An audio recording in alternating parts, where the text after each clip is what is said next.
Hello guys and gals, welcome back to another Haunted Gaming. This week I'll be talking about an Earthbound creepypasta called Bound to Death. This creepypasta begins with the player telling us about their fascination with the Earthbound series. The player tells us that they began to play Earthbound games, and the only one they could play was the one that was released in North America, the second one, and decided to go give that game another try, since they were a huge Earthbound fan. The player loaded up Earthbound on the SNES and got to Gigius. I hope I'm pronouncing that right, please. Upon reaching Gigius, the game froze, and the player thought it was common since the game was old and you can't really do anything about it, it's a cartridge. And the player restarted the game, but noticed that the save file was deleted.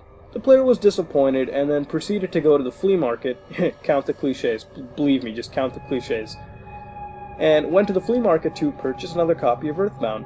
Since, according to the player, where else could you get games nobody plays anymore? The player and his friend drove to the flea market and searched for the game. The player noticed an odd-looking cartridge with just a blank tape with the words Earthbound written on it. The player knew just by looking at the cartridge it was probably a hacked game. But since there were no other copies around, the player was desperate and decided to purchase it. The player loaded up the game and noticed that there were two files called Night and Mare. The player believed the original owner was just playing some elaborate trick on him and decided to ignore it and went ahead to create a new file and play the game.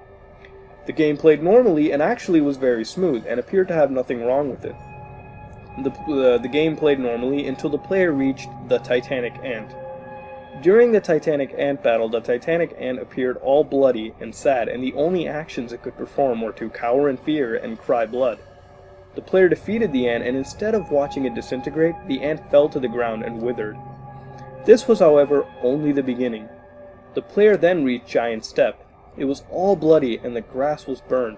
The background music was also reversed, distorted, and sped up several times.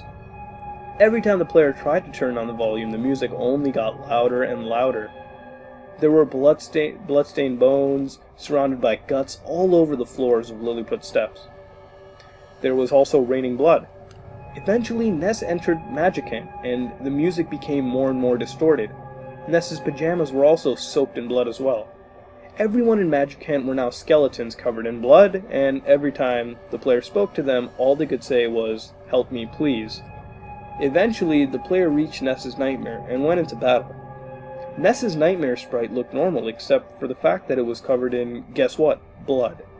And it was called Cole's Nightmare, despite the player never entering a custom name. Cole's Nightmare throughout the battle said that the player had no reason to live. The player eventually beat him, and Ness's stats were also extremely diminished as well, and Ness had died. The screen then showed Ness in a pool of blood, laying dead, as Paula, Jeff, and Pooh were crying, and shortly killed themselves by burning themselves, blowing their heads off, and stabbing themselves right in the heart. The screen then changed to Pokey, as he talked about how Ness and his friends were meaningless to his plans, and Pokey then turned off the Devil's Machine, and Ness and his friends were... and then Gigius emerged, spreading evil across the globe.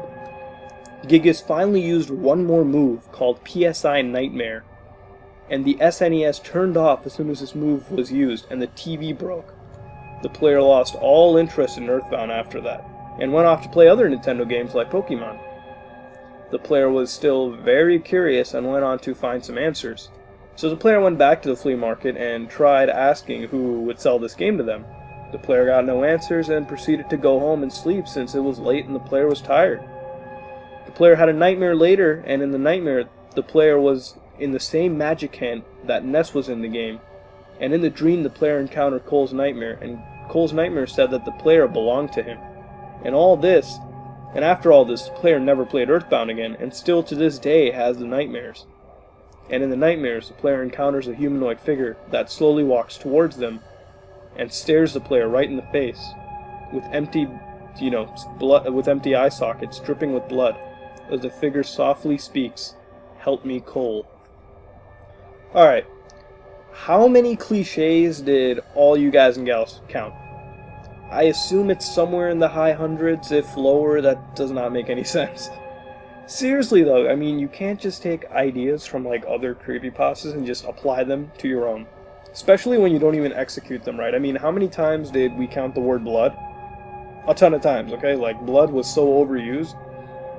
And even the ending was very similar to last week's creepypasta, the Yellow Devil. I mean, nightmares and player. I mean, come on, seriously. And you know, just because you take some successful ideas and apply them to your own doesn't make it something like Ben Majora's Mask or anything. You have to properly add them in, right? I mean, just because you show blood, or it's like, oh, there's blood and guts, doesn't make it completely scary. And honestly, I wanted to do this just because, like, Earthbound is one of those games where I truly believe you can make an awesome creepypasta from. It's got everything. I mean, like, why would you do all that? I mean, all in all, I mean, like, I don't think this is a great creepypasta, too. I mean, another huge complaint I have is that the scary stuff just happens instantly, right upon loading the game. I mean, really, if we look at it, there's no build-up or anything. I mean, there's no progression. You just go from starting the game, and creepy shit happens. It doesn't work like you don't start seeing satanic stuff instantly. It doesn't make it scary. You have to have some build-up or something. I mean, I don't think it's a good creepypasta. It could have been written a whole lot better, in my opinion. And, you know, the only reason I want to show this is because I get a lot of good creepypastas from all of you guys through private messages and whatnot. And honestly, at this point, I am looking for a good Earthbound creepypasta, since I think it could be really good. But you know what? I mean, check it out if you want to. Links are in the description if you want to check it and read it for yourself. But, you know, next week, I will probably be doing Pokemon Glitchy Red, which has been requested a lot. And next week, like I said, I could do Pokemon Glitchy Red, but if you all want me to, I could do a non-gaming related creepypasta, like Squidward Suicide or Slenderman if you want. I mean, that's really the option out there. So if you want a non-gaming related creepypasta, just write down in the comments below or tweet me, Facebook it, I don't know. Whatever, just whatever you guys can do to contact me with, okay? Just give your opinion, or do you want Pokemon Glitchy Red? I mean, that's really it. If you like what you saw, then, you know, like, comment, and subscribe. Helps me out a lot. So yeah, this is Some Ordinary Gamers, out.